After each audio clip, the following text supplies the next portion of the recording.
Joe and Jonathan were recently on the Uncommon Ground podcast, and I wanted to talk about my conclusions on where exactly it is that Joe and Jonathan disagree. At its core, Joe holds a purely bottom-up ontology, while Jonathan holds a bottom-up and top-down ontology. It is the ontological existence of a city that they most often come back to as a point of disagreement. Jonathan repeatedly posits that a city has an existence and a will of its own that it acts out, and which affects the people that make it up.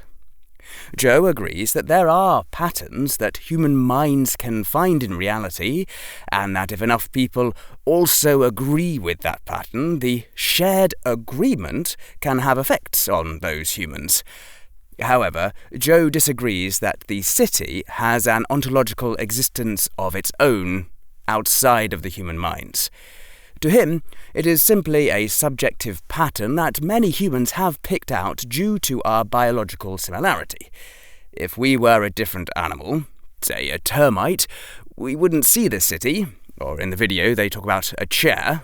We wouldn't see it as an object of its own. We would rather just see the wooden chair as food, rather than something to sit on. Patterns are found by human minds, and human minds are trained through evolution to find similar patterns. However, Joe argues that it is the similarities in our biology that causes these patterns to seem universal, not that they are actually universal in and of themselves. If our biology were different, our patterns would be different. So, this is where they fundamentally disagree. What is Pageau's attempt to help Joe see patterns the way that he does? Well, Pageau explains that it is not the arrangement of the matter that causes us to see the pattern, but the purpose, the reason, or the logos. When a materialist looks at reality, they describe an arrangement of matter, and then from that arrangement posit a group or a pattern. Pageau would argue that this is not how humans actually see patterns, or how patterns work at all. Patterns work through purpose or reason. One can state that there is a pattern made up of a random assortment of objects, but it's not a real pattern if it is defined merely by its structure rather than its purpose. A city is not defined by the buildings or the road layout, but rather the purpose for which people participate in the city. They want housing, or work, or trade, or protection. No one moves to a city because of its physical structure, but because of the purpose they want to participate in, even if that purpose is heavily linked with the actual layout of the city. War is not the guns and the trenches and the tanks. It is the purpose or reason for which those bits of matter are used. This brings us to the biggest point of disagreement, their concept of will. Joe would argue that just because we can subjectively divide up bunches of matter into perceived objects, this does not mean that that object has causal power over us. Pageau flips it on its head.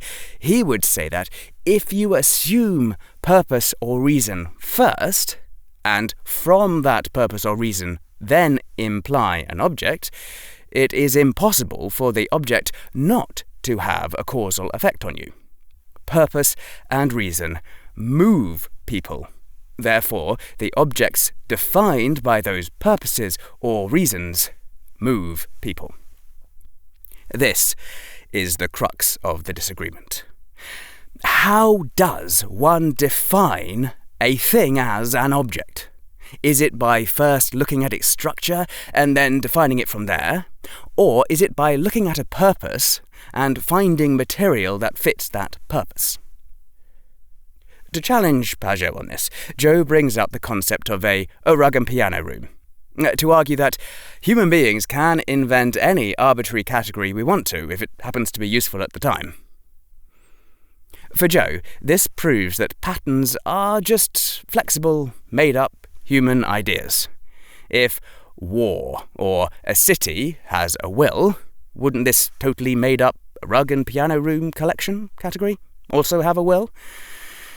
Pageau would agree that the rug and piano room is currently just a made-up human idea, but he would argue that it could become a real being with a will if human beings began to treat it as a purpose or a reason. If a group of people suddenly decided that rug and piano rooms were the ultimate ideal, and they formed a society to build them, to celebrate them, and write laws to protect them, that idea, the rug and piano rooms, would incarnate into the world. It would start consuming resources. It would start drafting people into its service. It would become a little god, as Pageau calls them. And it would outlive the people who originally invented it. This process is laid out quite clearly in Scripture, specifically Revelation 13. Starting at verse 11. Then I saw a second beast coming out of the earth. It had 2 horns like a lamb, but it spoke like a dragon. It exercised all the authority of the first beast on its behalf, and made the earth and its inhabitants worship the first beast, whose fatal wound had been healed. So this is the important part. Because of the signs it was given power to perform on behalf of the first beast, it deceived the inhabitants of the earth. It ordered them to set up an image in honor of the beast who was wounded by the sword and yet lived. The second beast was given power to give breath to the image of the first beast, so that the image could speak and cause all who refused to worship the image to be killed. Before breaking this down, you've got to understand all the different characters in this tiny section. First, there is the dragon, or Satan, which is the hidden spiritual source of chaos and pride. There's the first beast, the one from the sea, which is kind of the political, military empire. Historically, it's Rome, but it could be any totalitizing human governmental system. And then there's the second beast, the one from the earth, which is often called the false prophet, and this represents the cultural machinery, the propaganda, the priesthood, or the ideology that justifies and enforces the empire's power. So, let's break this down. Step 1. The bottom-up construction, verses 14. It deceived the inhabitants of the earth. It ordered them to set up an image in honor of the beast. So the second beast, the propaganda machine, or ideology, it doesn't drop an idol out of the sky. It deceives the people into building it themselves. In the ancient Roman context, this was the imperial cult. But philosophically, this is exactly what Pageau is talking about. An ideology convinces the masses to pool their labour and their attention and their devotion into constructing a centralised identity. The people literally build the structure of their own domination. Step 2. Animating the egregore. This is verse 15. The second beast was given power to give breath to the image of the first beast, so that the image could speak. This is the most critical metaphysical moment in the text. The Greek word for breath here is pneuma, which also means spirit. So how does a dead piece of stone, or a dead political ideology, or a corporate structure, or piano and rug rooms get breath? It gets breath through the collective participation of the masses. When millions of people act as if a system is the ultimate reality, they breathe life into it. It crosses an ontological threshold. It goes from being a passive concept to an active, speaking agent. When an ideology speaks, it means it dictates reality. It defines what is true and false, what is good and bad, and what the acceptable limits of thought are. The human construct is now functioning as a little god. Step 3. The Frankenstein flip. Again, verse 15. And cause all who refuse to worship the image to be killed. The system that the people built from the bottom up has now flipped to become a top-down, absolute authority. Because the god of the empire is a parasitic entity, it requires constant feeding. It feeds on the conformity and worship. If a group of people say, "We will participate in society, but we'll only worship the highest god, not the state," the system views this as an existential threat. A made-up god cannot tolerate divided allegiances because if people stop believing in it, it loses its breath and it dies. Therefore, the system becomes violently coercive. It has to crush, cancel, or kill anyone who points out that it is not the ultimate reality. So, this was a bit of a tangent to explain that, yes, humans can make up patterns, but if enough people get behind the pattern, it'll instantiate itself into the world as something real, with causal downward effects on the people. Pageau states in the video that we are, after all, co-creators with God. So this brings me to my final point on will, and where I think Pageau should have pushed Joe a bit harder. Joe is clearly a reductionist in the way he approaches larger patterns like cities. He states that a city's reality as a social organisation is only kept alive by all of the people recognising it and acting in accordance with it. For Joe, will belongs to the subject, not the map. Because a city is essentially a conceptual map that humans use to organise themselves, it lacks a central subjective experience.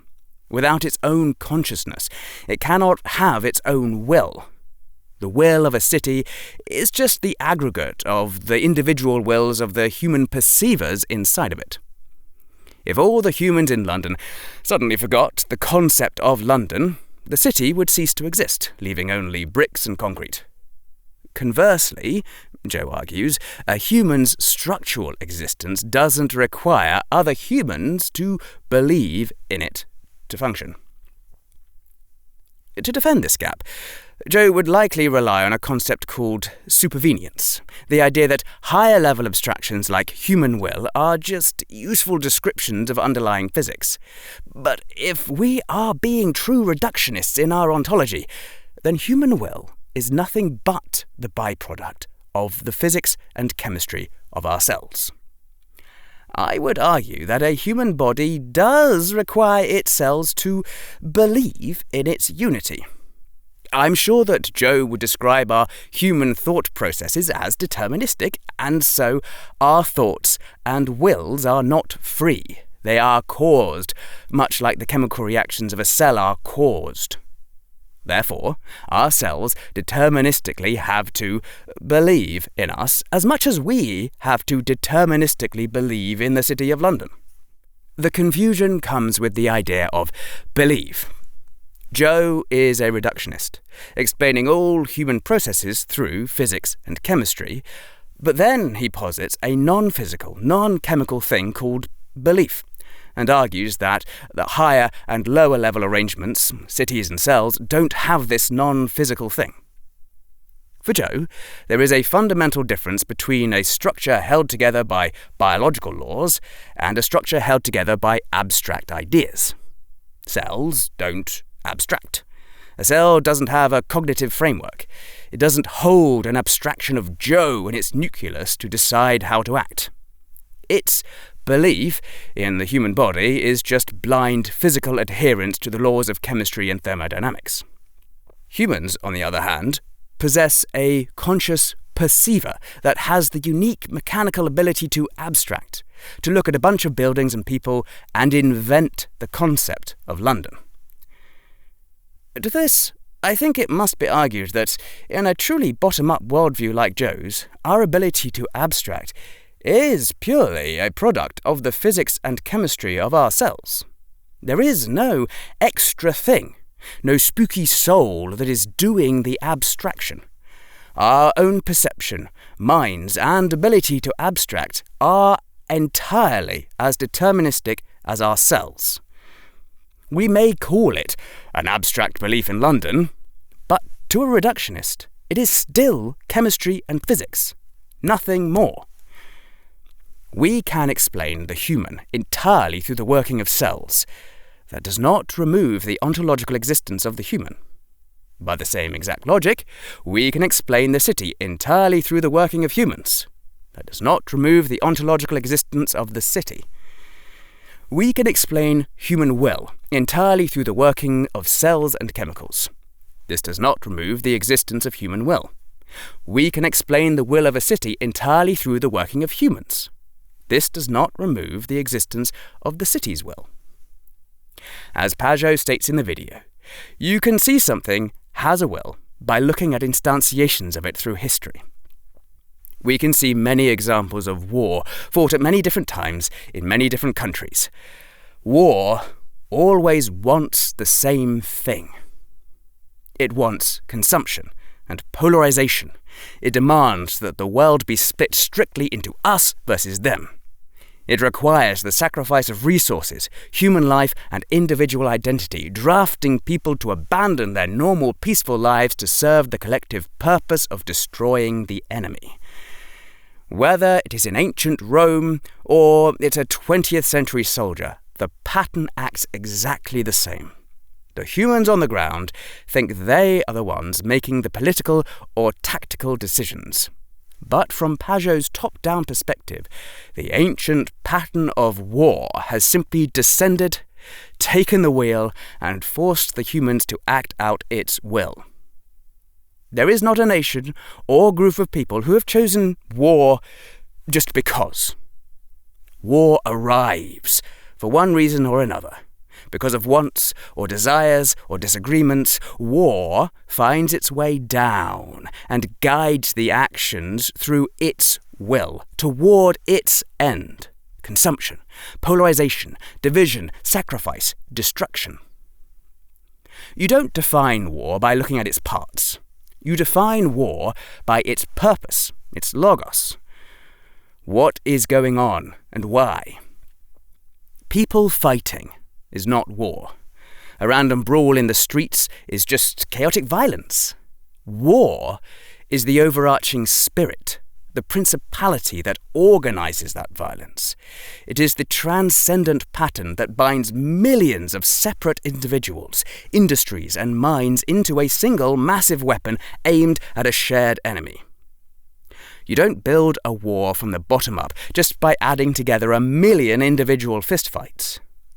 War descends from the top down, giving all of those individual acts of violence a unified, terrifying purpose.